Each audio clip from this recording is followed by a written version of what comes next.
अस्सलामु अलैकुम वरहमतुल्लाहि वबरकातुहू या अली अलैहिस्सलाम मदद। मोमिन, आज आपके सामने एक वाक़या उस शख्स का जिसने इमाम कायम आले मोहम्मद अलैहिस्सलाम से मुलाकात की। और ये वाक़या सन 337 हिजरी का है, यानी कि गैबत सुगरा से 329 के अंदर गैबत कुबरा हुई। और 8 साल बाद, यानी कि गैबत कुबरा के 8 साल बाद का ये वाक़या है, जिसमें एक शख्स जो है जिनका नाम हिशाम रसूल अबी अल कासम जाफ़र बिन मोहम्मद बिन कोलविया है।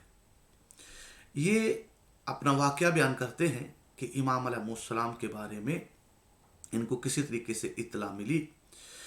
और ये इन्होंने हदीसों के अंदर ये फरमाते हैं कि मैंने हदीसों के अंदर, जैसा कि हम भी ये हदीसें पढ़ते रहते हैं, कि हजर असवद को सिवाय मासूम इमाम के कोई भी अपने मकाम पर नस्ब नहीं कर सकता।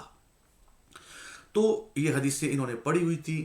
तो कहावा के अंदर हजर असवद जो है, यकीनन जो तारीख का मुताला करते हैं वो जानते हैं कि करामता नामी जो एक कबीला था जिन्होंने हजर असवद को उठा लिया था, और 20 साल तक ये हजर असवद जो है इनके पास रहा। तो ये शख्स कहते हैं कि मुझे मालूम हुआ कि अब ये जो है वो वापस जो हजर असवद वापस मिला है, तो अब उसको मकाम जो है अपने मकाम पर रखा जाएगा। और यहाँ जबकि हदीसों के अंदर हमको ये मिलता है कि सिवाय मासूम इमाम अलैहिस्सलाम के इसको अपने मकाम पर कोई भी नस्ब नहीं कर सकता। तो मेरे दिल में ख्वाहिश पैदा हुई कि आज शायद अगर ये बात जो है, क्योंकि हमारे यहाँ तो हदीसों में ये मिलता है कि सिवाय हकीकी इमाम मासूम के अलावा इसको कोई नस्ब नहीं कर सकता, तो आज जो है मुझे फिर अपने वक्त के इमाम से मुलाकात भी हो सकती है। क्यों कि हकीकी इमाम अलैहिस्सलाम के अलावा इस हजर असवद को कोई नस्ब नहीं कर सकता। तो ये वाक़या मैं चाहता हूँ उन लोगों के लिए जो, मैं अब क्या कहूँ उनसे, हम उनके सामने बस कुछ सवालिया निशाने लगा सकते हैं, उसके बाद वो मानते हैं या नहीं मानते उस पर तो अपना कोई उनके साथ जो है कोई काम कलाम नहीं करते। लेकिन इस वाक़या को आपके सामने पेश करता हूँ। किताब का नाम आप सबसे पहले सुन लें। किताब का नाम है असहाबी इमाम महदी अलैहिस्सलाम, और लिखने वाले सैयद हाशम बुरहानी हैं, जिन्होंने तफसीर बुरहान लिखी हुई है। उन्होंने इस किताब को असहाबी इमाम महदी अलैहिस्सलाम की उन्वान से किताब लिखी है। इस किताब के पेज नंबर 211 पर यह वाक़या मौजूद है। तो इससे पहले कि हम कोई और बात करें, चलते हैं सबसे पहले इस किताब की तरफ। इस किताब के ऊपर आप देख सकते हैं पेज नंबर 211 है, असहाब इमाम महदी अलैहिस्सलाम नाम है किताब का। और यहाँ पर हिशाम रसूल अबी अल कासम जाफ़र बिन मोहम्मद बिन कोलविया, अबुल कासम जाफ़र बिन मोहम्मद बिन कोलविया से रवायत है। इनका बयान है कि जब मैं 337 हिजरी में हज के इरादे से चला और बगदाद पहुंचा, यही वो साल था जिसमें करामता ने खाना काबा से हजर असवद को इसके मुकाम से हटा दिया था। मैं बहुत बेचैन था कि देखूं भला अब हजर असवद को इसके मकाम पर कौन नस्ब करता है, इसलिए कि मेरी नज़र से किताबों में गुजर चुका था कि हजर असवद को इसके मकाम पर सिवाय वही रखेगा जो इस ज़माने में हुज्जत खुदा होगा। जिस तरह हजाज के ज़माने में इसको इसके मकाम पर हज़रत इमाम ज़ैनुल आबिदीन अलैहिस्सलाम ने रखा था। ये वाक़या यकीनन यहाँ तक तो आपने पढ़ लिया। हजाज के ज़माने में इसको इसके मकाम पर इमाम ज़ैनुल आबिदीन अलैहिस्सलाम ने रखा था और वो ठहर गया था। मगर बगदाद पहुंचकर मैं सख्त बीमार हुआ और डर था कि इस बीमारी में मेरी मौत वाक़या न हो जाए। चनाचा मुझे अपना इरादा हज तर्क करना पड़ा और मैंने इब्ने हशाम को अपना नायब बनाया और अपना सर बमोहर एक ख़त दिया जिसमें अपनी मुद्दत उम्र दरियाफ्त की थी और ये कि इस बीमारी में मेरी मौत वाक़या होगी या नहीं। इससे ये कहना कि ये ख़त उस शख्स को देना जो हजर असवद को इसकी जगह पर नस्ब करे।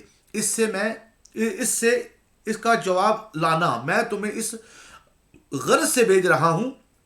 इब्ने हशाम का बयान है कि मैं मक्का पहुंचा और जब हजर असवद के नस्ब करने का वक्त आया तो मैंने خانہ کعبہ کے محافظوں کو کچھ رقم دی تاکہ وہ مجھے اپنے ساتھ رکھیں اور ایسے مقام پر کھڑا کریں جہاں میں دیکھ سکوں کہ حجر اسود کو کس نے نصب کیا، اور یہ کہ وہ مجھے لوگوں کے ازدحام سے بچاتے رہیں۔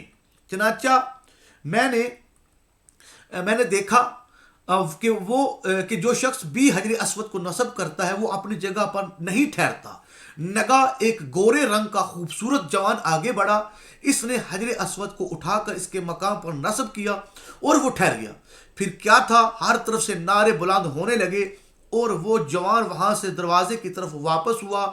ادھر سے میں بھی اپنی جگہ سے اس کے پیچھے چل دیا۔ میں لوگوں کو اس طرح دائیں بائیں سے دھکیل رہا تھا کہ لوگ سمجھیں کہ یہ کوئی پاگل ہے۔ اسی بنا پر لوگ مجھے راستہ دینے لگے، مگر میں نے اپنی نظریں مسلسل اس نوجوان پر جمائے رکھی، یہاں تک کہ وہ اپنے معتدل رفتار سے چلتا ہوا آگے بڑھ رہا تھا۔ تاہم میں اس تک پہنچ سکا، مگر جب وہ ایک ایسے مقام پر پہنچا کہ جہاں میرے سوا اس کو کوئی نہ دیکھ سکے تو وہ کھڑا ہو گیا اور میری طرف متوجہ ہو کر بولا، لاؤ تمہارے پاس کیا ہے؟ میں نے آگے بڑھ کر وہ خط اس کے حوالے کیا۔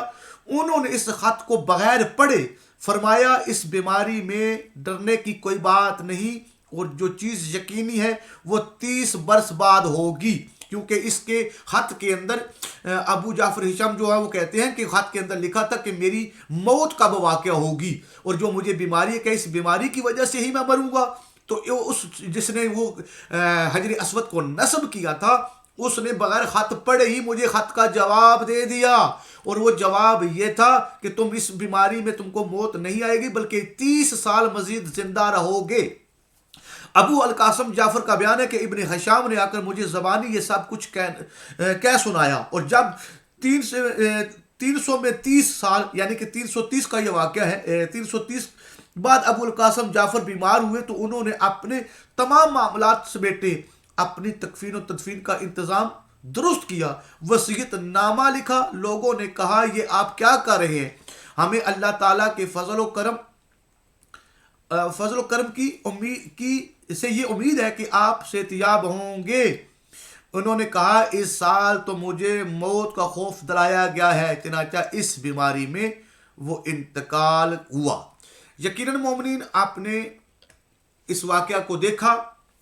یہ واقعہ کوئی عام واقعہ نہیں، بڑا ہی مشہور واقعہ ہے، اور ایک ایسا واقعہ ہے جس کے اندر ہماری حدیث سے کچھ دلائل جو ثابت ہوتے ہیں کہ حجر اسود کو سوائے معصوم امام کے کوئی نصب نہیں کر سکتا۔ تو یہ شخص جو تھے انہوں نے بھی اس چیز کو یہ جانتے تھے، اور یہ جانتے ہوئے کہ ایک امام کے علاوہ کوئی دوسرا اس کو نصب نہیں کر سکتا، انہوں نے اس چیز کی بنیاد پر اپنا حج کا سفر شروع کیا، لیکن اتفاقاً یہ خود تو بیمار ہو گئے اور وہاں نہ جا سکے، لیکن آپ نے طرف سے ایک شخص کو بھیجا اپنا نائب بنا کر، نمائندہ بنا کر کہ میری طرف سے تم یہ حج ادا کرنا، اور اس حج کو ادا کرنے کا جو اصل مقصد تھا وہ فقط یہ تھا کہ تم نے دیکھنا ہے کہ حجر اسود کو کون اپنے مقام پر نصب کرتا ہے۔ تو یہ واقعہ جب انہوں نے دیکھا، اور کہ ایک خوبصورت جوان جو ہے، تمام لوگ اپنی اپنی طرف سے کوشش کر رہے ہیں حجر اسود کو اپنے مقام پر نصب کریں، اور حجر اسود نصب نہیں ہو رہا، اور وہ جوان آتا ہے اور جوان آ کے اس حجر اسود کو نصب کر دیتا ہے۔ تو اس کے بعد یہ شخص کہتے کہ میں نے جب تک کب کیا اور پیچھا کیا، اور وہ ہستی مجھے ملی تنہائی میں، تو میں نے ان کو ایک خط دیا، اور انہوں نے بغیر خط پڑھے ہوئے ہی اس خط کے اندر جو موجود تھا، وہ سوالات جو تھے ان کے جوابات دے دیے۔ تو یہ میرے بھائیوں ایک چھوٹا سا واقعہ تھا جو آج میں نے آپ کے سامنے پیش کیا۔ امید ہے کہ آپ اس کو باقی مومنین تک بھی پہنچائیں گے کہ امام زمانہ علیہ السلام کی ملاقات کن کن لوگوں سے ہوئی ہے۔ تو اس میں ایک دلیل آپ کی آنکھوں کے سامنے یہ موجود ہے کہ حجر اسود کو سوائے معصوم امام کے کوئی دوسرا نصب نہیں کر سکتا۔ دعاؤں میں یاد رکھیے گا۔ السلام علیکم، یا علی علیہ السلام مدد۔